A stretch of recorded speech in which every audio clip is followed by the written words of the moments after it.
Last year, while I was recovering from surgery, I was reading this book, The New God Image by Dr. Edward Edinger, and I came to understand a very troubling fact, and that is that it seems that the group of Jungian analysts and the Jungian institutes have intentionally suppressed Dr. Jung's teachings about religion, and specifically about Christianity. One analyst, one well-known analyst, told me that we had to understand that they had to protect their fledgling profession of Jungian analysis, psychotherapy, from attacks from the church. But I'm not a theologian and I'm not an official Jungian, so I'm taking it upon myself to talk about these things. Now, what I discovered in this book, The New God Image by Edward Edinger, is that there were 14 letters that Dr. Edinger thought particularly important, which Dr. Jung wrote to various theologians and people interested in religion. I've read several of them on the YouTube channel, which you can find under the playlist Blunt Psychologists versus Theologians. But I thought I would go ahead and continue that reading now. So today I'm reading from a second letter to the Reverend David Cox. The first letter is already on the channel. And this is called A Later Letter, dated November 12th, 1957. Now, in keeping with my previous practice, I will, because this is a behind-the-scenes session, stop every 5 to 10 minutes to see if you have any questions about anything related to Dr. Carl Jung, but I'm going to otherwise press through on this reading. It's 4 printed pages long, so here's the reading. I am much obliged to you for telling me exactly what you think and for criticizing my blunt ways of thinking and writing, also of talking, I am afraid. It seems, however, to be the style of natural scientists. We simply state our proposition, assuming that nobody will think it to be more than a disputable hypothesis. We are so assuming that nobody will think it more than a disputable hypothesis. We are so imbued with doubts concerning our assumptions that skepticism is taken for granted. We are therefore apt to omit the conventional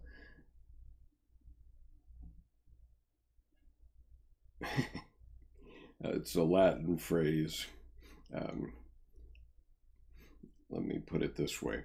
We are therefore apt to omit the conventional niceties, such as without hesitation, with hesitation I submit, or I consider it a daring hypothesis, or we even forget the preamble, this is the way I look at it. The case of the Jesuit was that he put the direct question to me, quote, how on earth can you suggest that Christ was not human? Unquote. The discussion was naturally on the dogmatic level, as there is no other basis on which this question can be answered. It is not a question of truth, because the problem itself is far beyond human judgment. My answer to Job is merely a reconstruction of the psychology discernible in this and other Old Testament texts for the interested layman. He knows very little He knows very little of higher criticism, which is historical and philological in the main, and it is but little concerned with the layman's reactions to the paradoxes and moral horrors of the Old Testament. He knows his Bible and hears the sermons of his parson or priest. As a Catholic, he has had a dogmatic education. When talking of Job, you must always remember that I am dealing with the psychology of an archetypal and anthropomorphic image of God, and not with the metaphysical entity. As far as we can see, the archetype is a psychic structure with a life of its own to a certain extent. God in the Old Testament is a guardian of law and morality, yet is himself unjust. He is a moral paradox, unreflecting in an ethical sense. We can perceive God in an infinite variety of images, yet all of them are anthropomorphic, otherwise they would not get into our heads. The divine paradox is the source of unending suffering to man. Job cannot avoid seeing it, and thus he sees more than God himself. This explains why the God image has to come down into the flesh. The paradox, expressed of course with many hesitations in the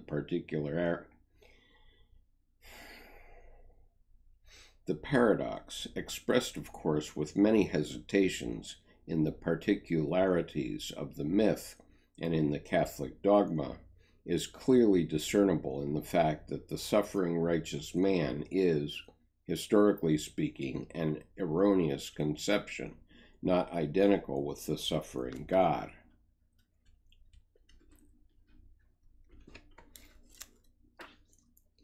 Because he is Jesus Christ, worshipped as a separate God. He is a mere prefiguration painfully included in a trinity, and not an ordinary man who is forced to accept the suffering of intolerable opposites he has not invented. And not an ordinary man who is forced to accept the suffering of intolerable opposites he has not invented. They were preordained. He is the victim because he is capable of three-dimensional consciousness and ethical decision. This is a bit condensed. Unlike Yahweh, man has self-reflection.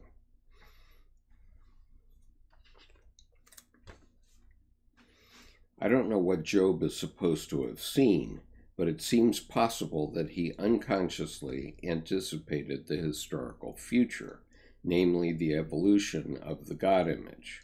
God had to become man. Man's suffering does not derive from his sins, but from the maker of his imperfections, the paradoxical God. The righteous man is the instrument into which God enters in order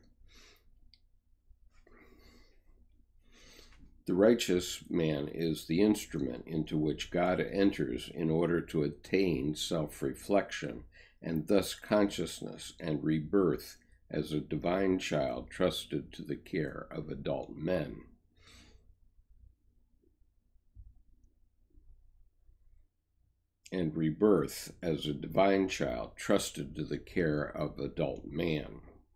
Now this is not the statement of a truth, but the psychological reading of a mythological text, a model constructed for the purpose of establishing the psychological linking together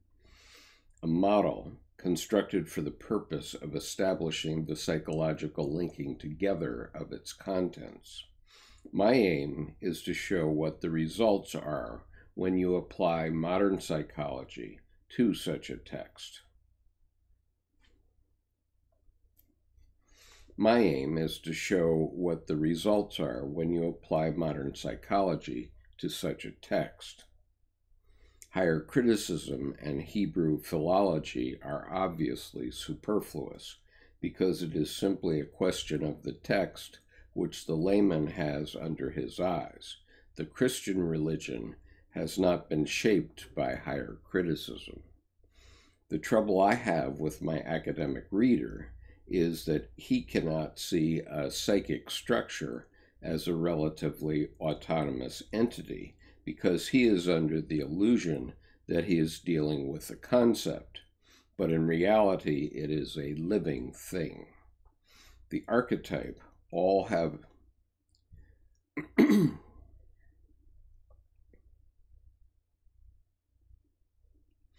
the archetype all have a life of their own, which follows a biological pattern. A church that has evolved a masculine trinity will follow the old pattern, 3 plus 1, where 1 is a female, and if 3 equals good, 1 as a woman will mediate between good and evil, the latter being the devil and the shadow of the trinity. The woman will inevitably be the mother-sister of the God-man.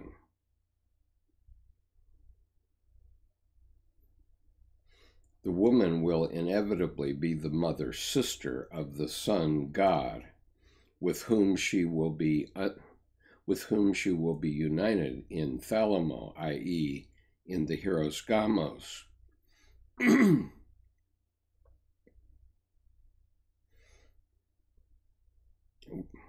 which is established by the second encyclical concerning the Assumption. A passionate discourse between the man Job and God will logically lead to a mutual rapprochement. God will be humanized, man will be divinized. Thus Job will be followed by the idea of the incarnation of God and the redemption and apotheosis of man. This development, however, is seriously impeded by the fact that the woman is always inevitably. This development, however, is seriously impeded by the fact that the woman, as always, inevitably brings in the problem of the shadow. Therefore, mulier taciat an ecclesia, which is Latin and translates to women should be quiet in church. The arch sin of the Catholic Church is ever after sexuality, and the ideal par excellence, virginity, which puts a definite stop to life. But if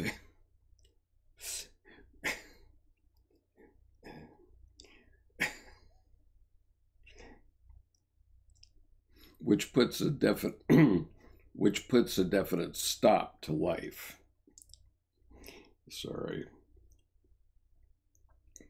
I'm going to read that.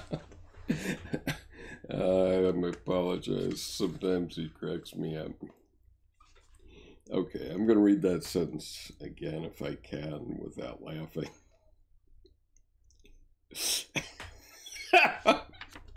Oh my God.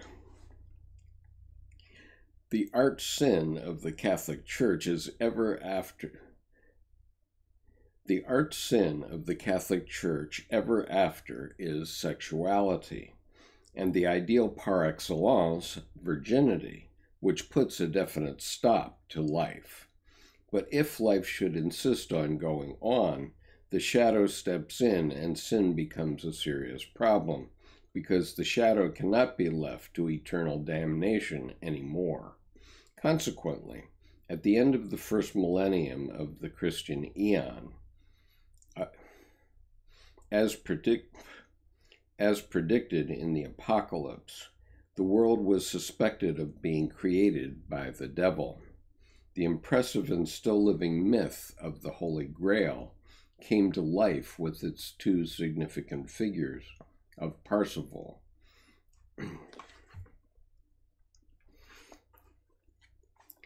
The impressive and still living myth of the Holy Grail came to life with its two significant figures of Parsifal and Merlin.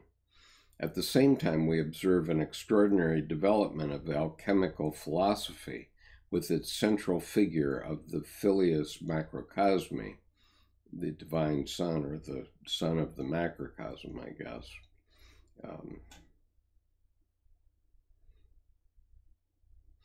At the same time, we observe an extraordinary development. At the same time, we observe an extraordinarily. At the same time, we At the same time, we observe an extraordinary development of alchemical philosophy with its central figure of the Filius Macrocosmi, a chthonic equivalent to a chthonic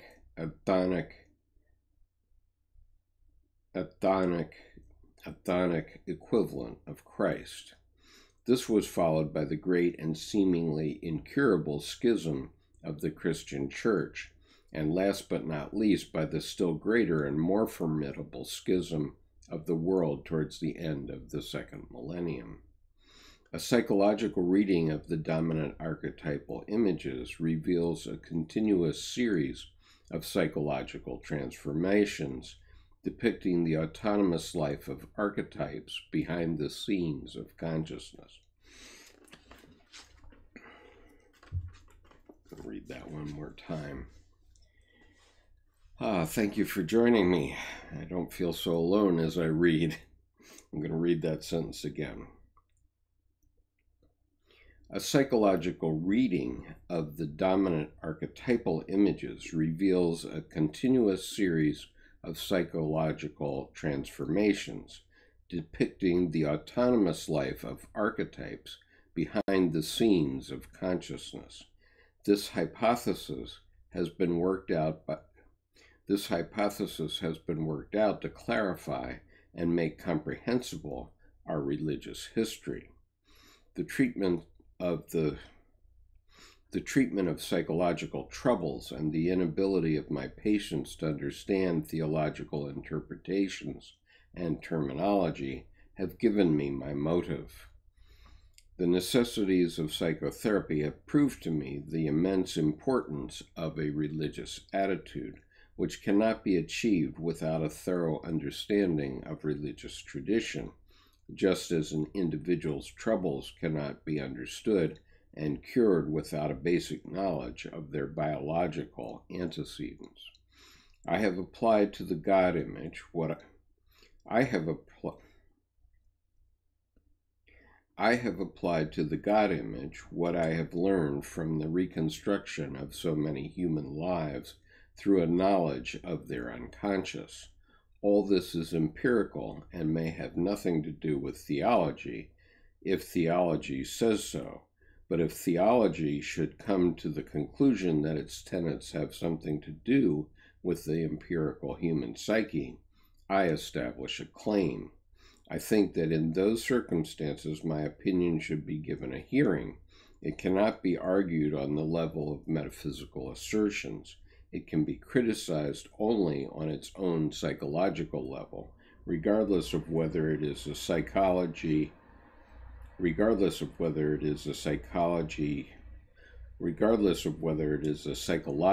satisfactory interpretation of the facts or not.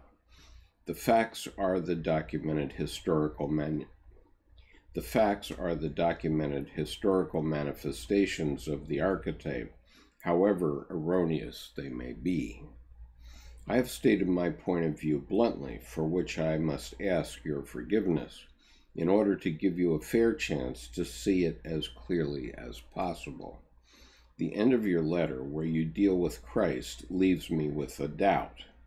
It looks to me as if you were trying to explain the empirical man Christ. It looks to me as if you were trying to explain the empirical man Jesus, while I am envisaging the archetype of the anthropos and its very general interpretations as a collective phenomenon, and not as the best possible interpretation of an individual and historical person. Christianity as a whole is less concerned with the historical man, Jesus, and his somewhat doubtful biography than with the mythological anthropos, or godson figure. It would be rather hazardous. It would be rather hazardous to attempt to analyze the historical Jesus as a human person. Christ appears from a much safer, because mythological, background, which invites psychological elucidation. Moreover, it is not the Jewish rabbi and reformer Jesus, but the archetypal Christ who touches upon the archetype of the Redeemer in everybody and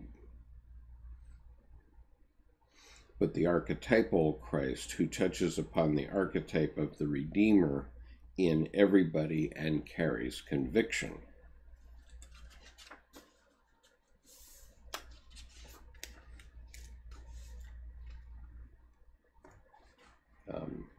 I'm happy to take questions at the end of this. I have 2 more paragraphs to read, so if you have questions, feel free to put them on the chat. My approach is certainly not theological and cannot be treated as a theologomenon, whatever that is.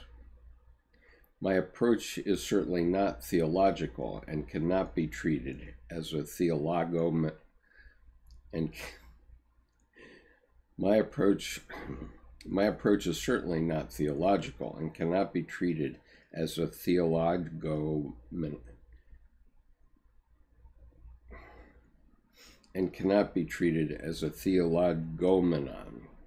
It is essentially a psychological attempt based upon the archetypal, amoral God image, which is not a concept, but rather an irrational,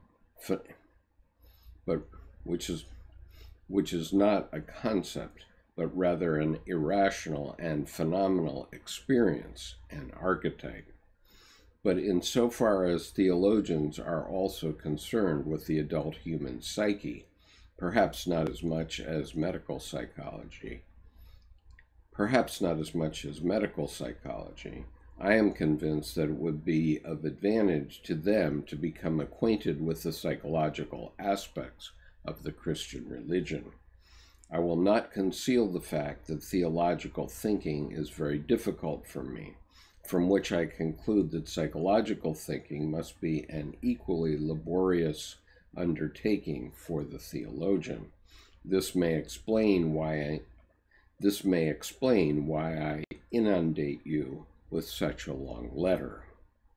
When I see how China, and soon India, will lose her old culture under the impact of materialistic rationalism, I grow afraid that the Christian West will succumb to the same malady, simply because the old symbolic language is no longer understood and people cannot see anymore where and how it applies.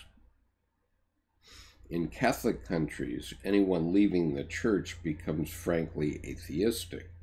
In Protestant countries, a small number become sectarians, and the others avoid the churches for their cruelly boring and empty sermons. Okay, let's tell it like okay, let me start that again.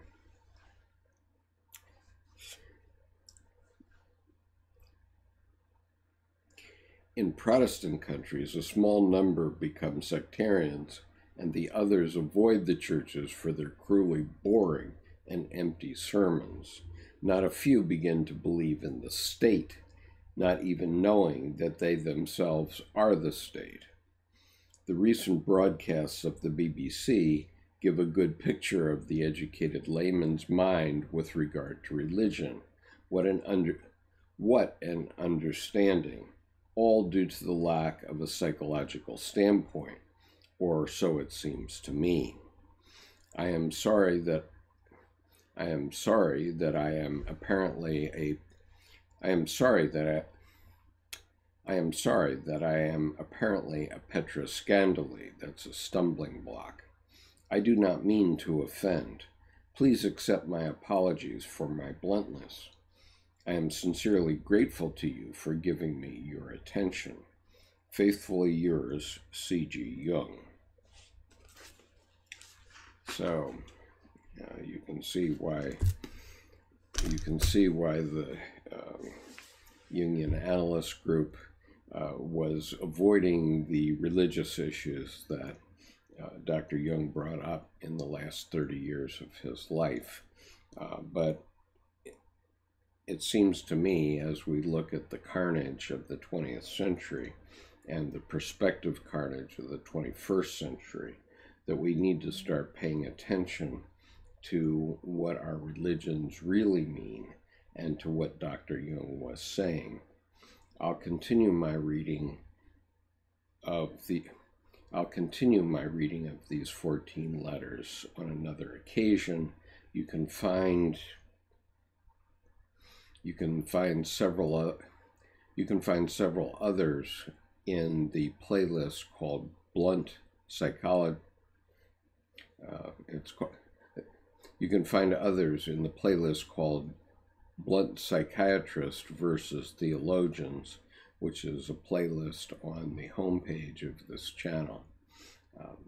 So I see that we have quite a number of people watching right now. If anyone has any comment or question about Dr. Jung and his work, I'd be happy to answer it for you for a few minutes.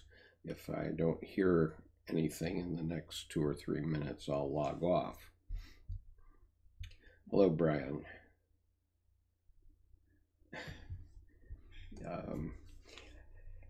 I'm gratified that you think it's good food for thought. I think that we all have to think about what we have been doing with ourselves and with our societies over the last century, especially.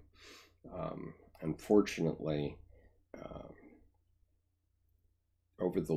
as Dr. Edward Edinger explained, over the last 500 years, the scientific method has punched holes in religious myth, saying that they aren't true.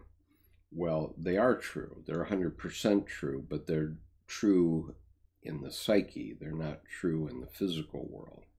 And this was one of the great pieces of consternation for Dr. Jung, because he said that I believe the psyche is real.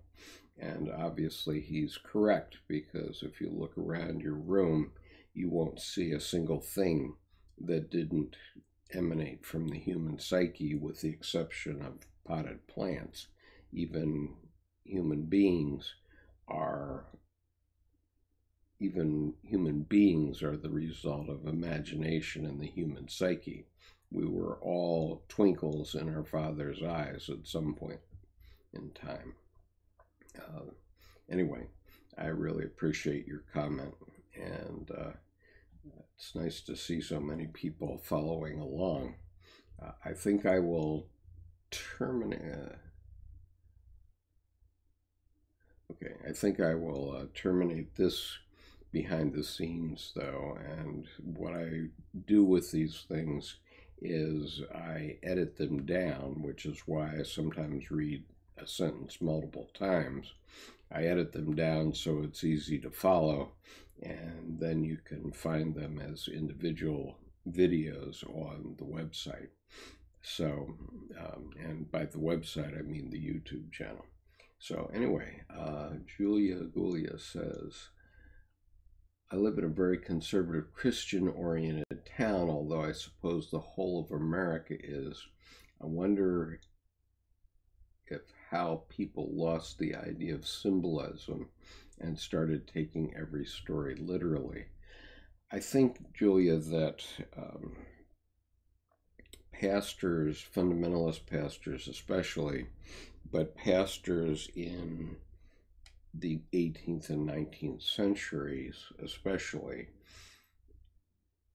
had to insist upon belief. And keep in mind that the religions have always been sources of mental hygiene. They have traditionally done what psychology and psychoanalysis does now. And so, and they still do it well, okay? But the problem is that in those earlier centuries, the pastors didn't know anything about psychotherapy, which has only been in human consciousness for about 120 years. And so they had to somehow explain what they were doing. And obviously, there always have been plenty of people who want to believe in magic. And the thing is, all of these things are true, but they're true in the psyche. And so when the football player points to the sky after he crosses the goal line, he's pointing in the wrong direction, because there's no divine master of a marionette that's making him be the successful football player. The God that put him across that goal line is here. It is in his heart. And that God had him in the gym and running and paying attention to his plays and all that sort of thing for many years before he gets on television making a touchdown. And so it's that God that he should be referring to, and that means he should be pointing at his heart. But as you rightly say, our ministers have persisted in insisting that these excellent stories in the Bible are physically true. And very simply, the scientific method has proven over the last 500 years that most of them are not physically true, although to a certain extent they are historical. Yes, precisely. God is not outside of you. God is within. And, we get whispers of that from time to time in movies.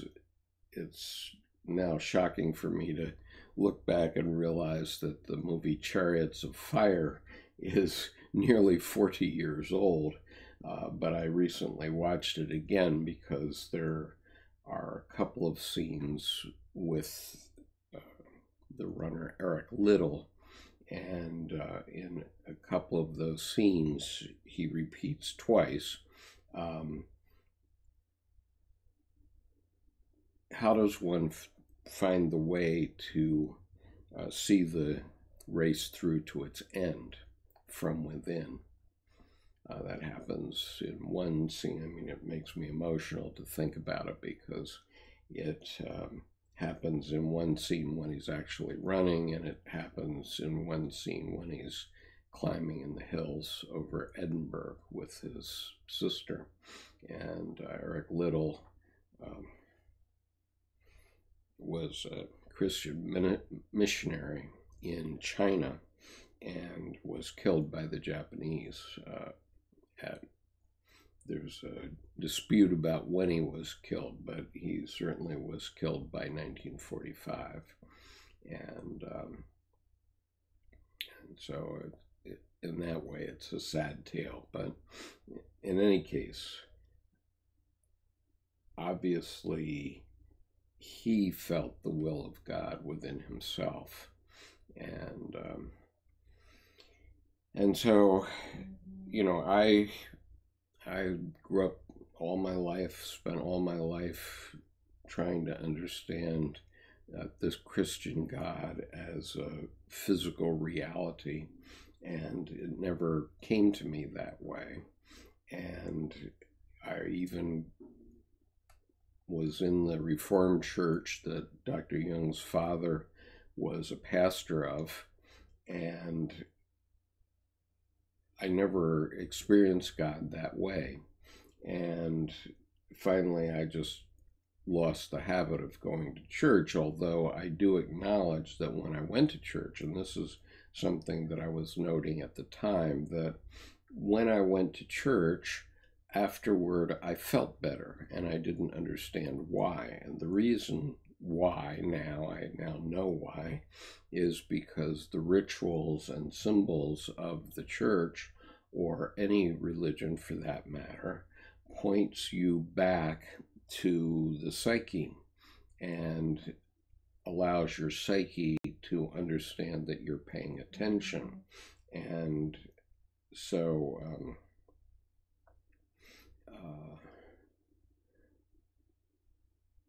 so that's why you feel better when you go to church, because it's psychic hygiene.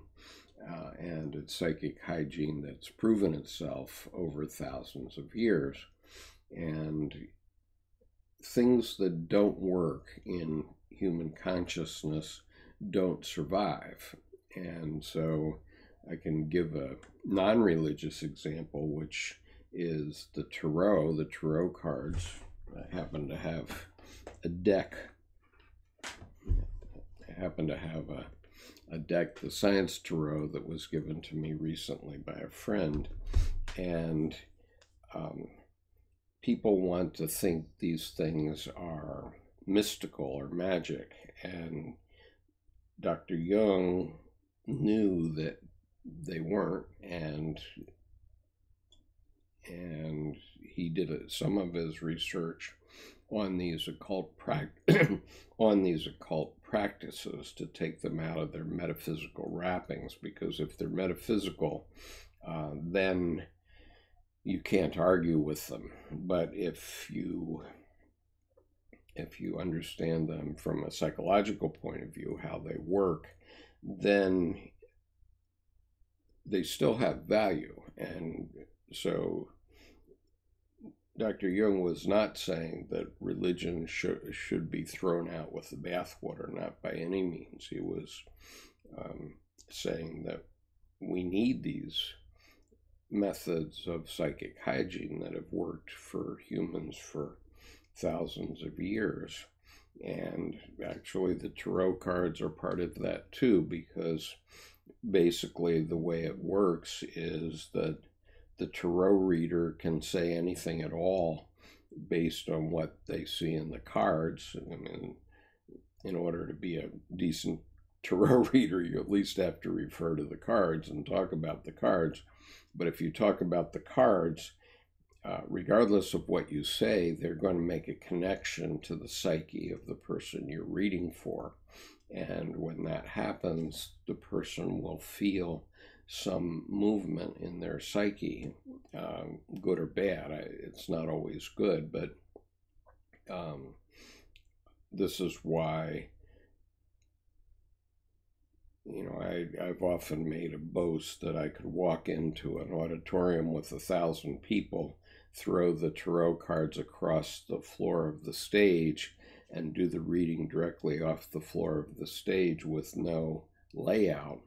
And everyone in the room would think I was doing a reading for them. Well, that's not because I'm magical or mystical. That's because I will say enough things that everyone will feel a connection to it. And that's because my words hang on the hooks of the archetypes that are running around in your psyche. And so religions, when they operate properly, also do that same thing, and that helps people transform through the stages of life. And they're only a problem when you say that that's a magical thing. It's not magic, it's psychology. But that doesn't mean that it's wrong from a theological point of view. It only means that this is the way it really works from a psychological perspective. So Julia says, we need rituals. Rituals connect us to the higher state of consciousness outside of everyday consciousness. Tarot is a form of a ritual. Yes, absolutely. Precisely so. Okay, so I've given my homily on the tarot for the day.